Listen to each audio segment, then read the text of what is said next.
va prendre un café. Il est temps de faire une pause spi dans ta vie professionnelle. La question du jour, c'est est-ce que Dieu s'intéresse à ma vie professionnelle? En d'autres termes, est-ce que Dieu s'intéresse à toutes les tâches que je fais au jour le jour dans mon travail? Est-ce qu'il s'intéresse à mes cases de fichiers Excel? Est-ce qu'il s'intéresse au code de mon développement web? Est-ce qu'il s'intéresse à la façon dont je mijote mes différentes recettes dans le restaurant où je travaille? À la façon dont je conduis mon bus? À la façon dont je dessine mes plans? Est-ce qu'il s'intéresse à mes tâches? Une autre façon de voir, ce serait de dire, est-ce que Dieu s'intéresse aussi ou seulement à la façon dont je travaille? Est-ce qu'il voit l'application, la recherche de qualité, la diligence que j'y mets, l'empressement?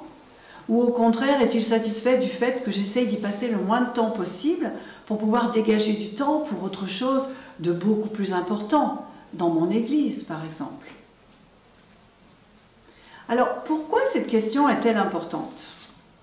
Alors, elle est importante à plus d'un titre. Premièrement, parce que nous sommes extrêmement peu à échapper au travail, à part quelques rentiers, et ils sont très peu nombreux sur cette planète. Tout le monde travaille.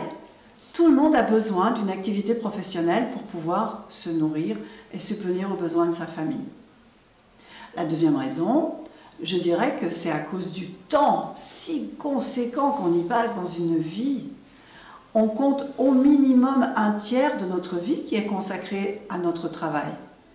40 ans, voire 42, 43, avec les différentes fluctuations de l'âge de la retraite, 5 jours sur 5, 35 heures par semaine pour les plus chanceux d'entre nous, car pour beaucoup d'entre nous, c'est beaucoup plus d'heures que ça représente un temps absolument considérable. Et à ce temps considérable, il faut y ajouter aussi toutes les années pendant lesquelles on a fait nos études pour nous préparer à la vie professionnelle. Donc une troisième raison pour laquelle c'est important, c'est que le travail nous demande une énergie absolument considérable. On se lève tôt, on se couche tard, on se fait des cheveux blancs, on s'inquiète, on se lance, on ose. Alors bien sûr, le travail peut nous donner beaucoup de satisfaction, beaucoup de joie, mais aussi tellement de désillusions, tellement d'amertume, tellement de déception.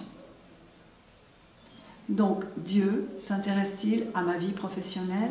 Dieu s'intéresse-t-il à mon travail? La question est juste essentielle. Parce qu'en fait, derrière cette question, il y a l'autre question qui est Dieu aurait-il inventé le travail juste pour nous laisser nous y débrouiller comme on peut, comme on veut, sans nous donner le mode d'emploi de notre vie professionnelle? Alors, il existe différents points de vue là-dessus, qui ne sont pas tous inspirés de la Bible. Mais vous allez vous y reconnaître. Pour certains, le travail, c'est juste alimentaire. On n'a juste pas le choix. On doit travailler, donc je travaille. Pour d'autres, ok, c'est alimentaire, mais c'est aussi limité dans le temps. C'est terrestre. Tout ce que je fais, c'est sur Terre, et ça restera sur Terre. Donc le travail, ça n'a pas une portée éternelle.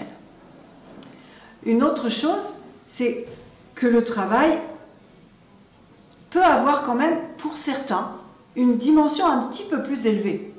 Par exemple, oui, travailler, c'est bon pour moi. Ça m'aide à trouver qui je suis, à m'épanouir, à donner le meilleur de moi-même.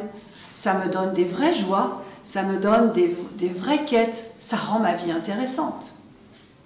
Et puis pour certains encore, vont vous dire « Ah oui, mais le travail, c'est ce qui me permet d'exister dans le monde.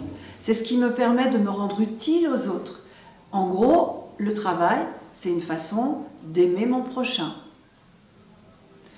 Toutes ces choses sont intéressantes, mais vous voyez, si ce sont des idées que vous avez récupérées à droite ou à gauche, sans vous préoccuper de ce que la Bible en dit, alors c'est votre doctrine à vous du travail. Or, si on creuse un tout petit peu, on s'aperçoit que la Bible a beaucoup de choses à nous dire par rapport au travail. C'est ce que l'on appelle la doctrine biblique du travail.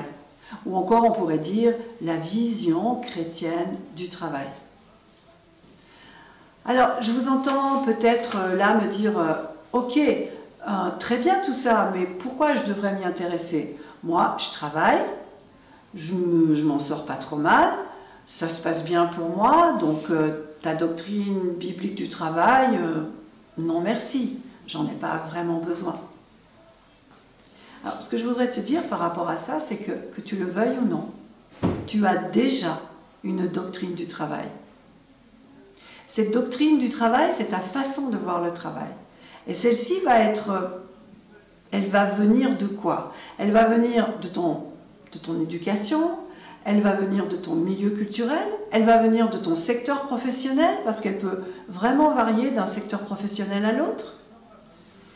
Et il est fort probable que si tu n'y as pas réfléchi, ta vision à toi du travail soit très semblable à celle de la société en général et très probablement de celle de tes collègues. Mais cette vision que tu as du travail sera-t-elle la vision que Dieu veut que tu aies sur le travail? Sera-t-elle conforme à ce que Dieu dit sur le travail? Je te conseille de t'y intéresser, parce que en s'y intéressant, tu vas découvrir vraiment ce que Dieu veut pour toi dans le monde du travail. Ça va te permettre de t'aligner avec le projet de Dieu et tu vas y trouver tellement plus de légitimité et probablement d'épanouissement. Et tu vas découvrir que le travail peut avoir une dimension extraordinaire parce qu'il fait partie du plan de Dieu pour ta vie. En tout cas, la doctrine biblique du travail, c'est ce que nous discutons dans les petits groupes C proactifs. Si tu n'en connais pas encore un, si tu n'en as pas encore rejoint un, je te conseille de le faire au plus vite. À très bientôt pour un post.